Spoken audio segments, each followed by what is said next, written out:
Boa tarde a todos e a todas. Eu sou João Henrique Martins, sou cientista político, atuo há 24 anos na área. Sou especializado em economia ilícita e políticas de controle do crime. Atuei em alguns organismos internacionais, representei algumas entidades aqui, em alguns comitês que tratam o crime, né, ou observam o crime pelo prisma econômico, principalmente a formação de mercados ilegais, né? Vou falar um pouquinho aqui sobre isso. E, atualmente, eu sou chefe do Centro Integrado de Comando e Controle da Secretaria de Segurança Pública do Estado de São Paulo, né? Onde são elaboradas políticas públicas integradas para o enfrentamento dos principais problemas criminais do Estado, entre eles a questão da Cracolândia. O foco principal aqui é falar um pouco de dois ciclos, né, que estão um pouco na base da formação de políticas de controle, de controle do crime, seja qual for ele, que toda vez que a gente fala de políticas de segurança, desses vários temas aqui, eu estou aqui desde há 1 hora, via a palestra anterior, onde foi tratado bastante do objeto que é do CEPTED, né, o impacto da arquitetura, da formação do ambiente sobre o crime, do controle interno, né, das empresas. Agora a gente está tendo uma abordagem um pouco mais pública, né, no sentido mesmo de construção de política pública. E aí a gente acaba tratando de pelo menos 3 dimensões, né?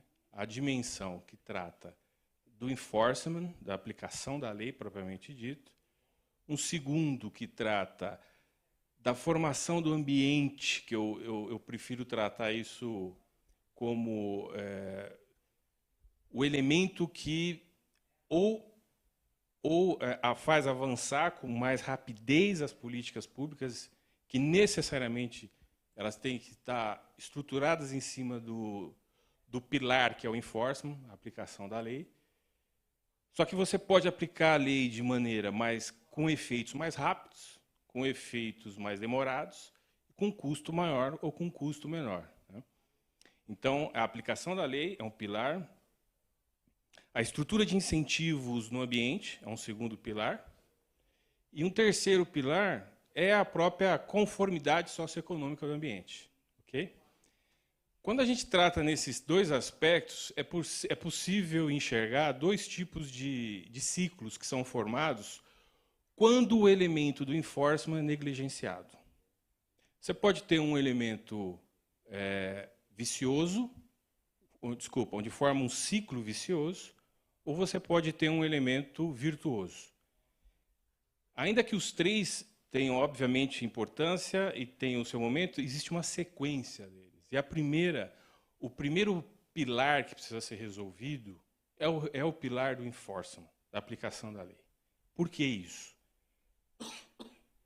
Porque a aplicação da lei determina aquilo que o contrato social, aquilo que a sociedade decidiu, do que é possível, do que é lícito, do que não é lícito, do que é aceitável naquela sociedade, naquele espaço.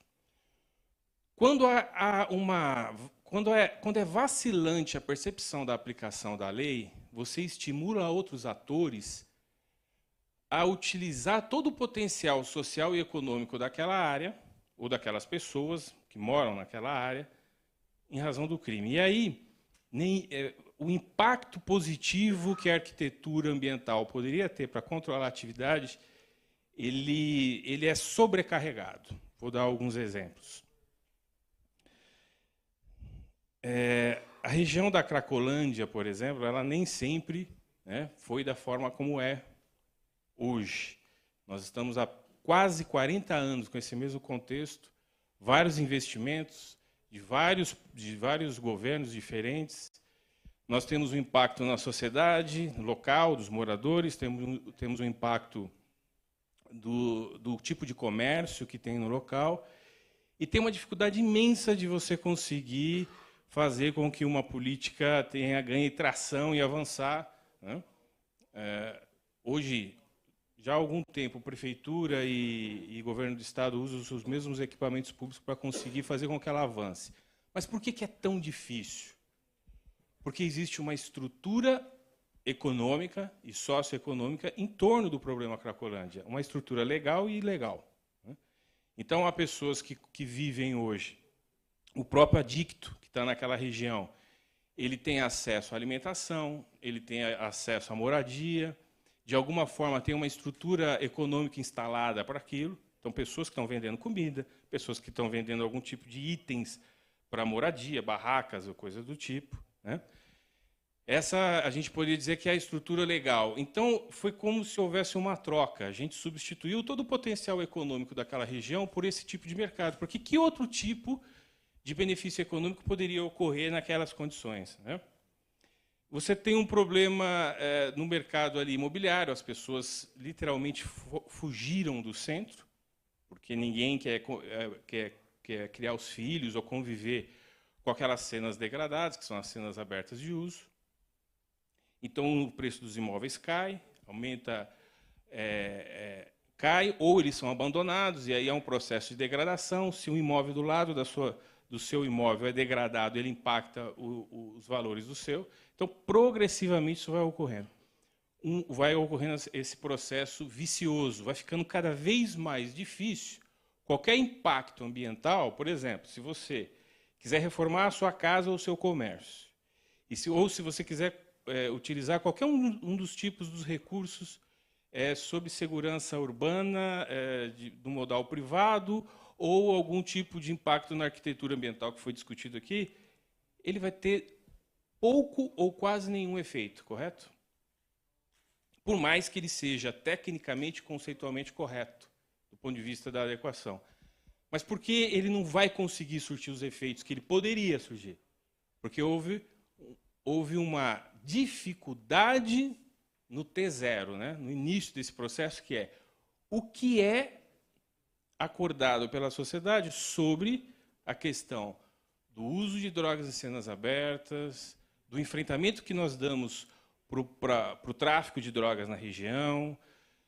Um terceiro aspecto, que é a estrutura econômica ilícita que é construída em torno disso. Nós já temos vários casos, eu posso dizer aqui, que já foram noticiados, casos de corrupção de agentes públicos, seja na área da segurança, seja na área de fiscalização e controle, que passam também a perceber que existe um negócio. Por exemplo, o negócio, se o fluxo, né, que é a presença das pessoas consumindo droga naquela região, sair de uma rua para outra, isso, obviamente, beneficia do local de onde essas pessoas saíram, né? Seja porque eles são moradores, seja porque há um comércio ali. Então, abre-se uma oportunidade de corrupção que cria-se um mercado ilegal em torno daquilo, perfeito? Então, qual é o objetivo, qual que é o ciclo inicial que deveria ter sido contido? A devida aplicação da lei, né? A aplicação da lei, no primeiro momento, permite que você retire daquele ambiente os agentes mais reincidentes, né, que transformaram a atividade criminal na atividade de comércio, na atividade de renda contínua. Você dá alguma chance para que o ambiente consiga, de alguma maneira, através das suas potencialidades, avançar e não ficar restrito. Ou ele o tempo todo, toda a capacidade econômica daquela região acaba sendo dragada por esses atores criminosos que estão lá. Eu estava buscando alguns exemplos aqui para citar. O último que eu peguei é do próprio governador da Bahia, que destacou como é que eu consigo avançar se eu prendo o mesmo criminoso 19 vezes, pelo mesmo crime, na maioria das vezes. Então, o desenho da estrutura da aplicação da lei precisa ser repensado, né? E quando eu digo ser repensado, ele é desde as suas bases iniciais. A gente parte... A lei tem que ter não só o efeito de proteger as vítimas, de proteger a sociedade, ela pode levar quem foi preso a um processo de recuperação, né? Ela tem que ter isso como objeto, mas ela não pode ser pensada como um elemento que é possível de vivenciar separado dela, que é um pouco o que a gente fez enquanto sociedade, porque aquilo que poderia ser um ciclo virtuoso, qual era o ciclo virtuoso?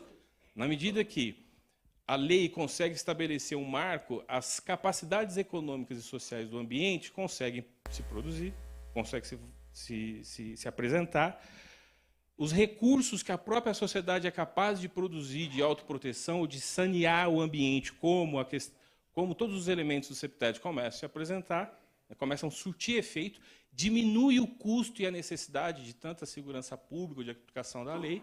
A gente acaba entrando numa normose virtuosa, num ciclo positivo. Então, a gente primeiro se torna seguro um lugar para que os principais agentes sociais e econômicos tenham segurança para atuar. Então, tem uma sequência a isso. Não dá para avançar sem ter um debate sério e um debate realista sobre isso. Então, qual que é o foco do debate realista? Faz sentido prender a mesma pessoa pelo mesmo crime 19 vezes? Tem algum problema na estrutura legal? Tem algum problema nas nossas escolhas públicas? Nenhuma medida de qualitativa da segurança, como a gente está discutindo aqui, vai ter efeito enquanto a gente tiver esse tipo de desgaste público. Você aumenta a possibilidade de ter erro por parte da polícia, de ter desgaste com a sociedade, né? Porque você prende o mesmo em 19 meses. Aumenta a percepção das pessoas que é baixo o risco para causar o mal e assim por diante. Eu avancei um pouco no tempo aqui, peço desculpa, mas a gente pode debater um pouco mais aqui nas questões. Obrigado. Muito obrigada.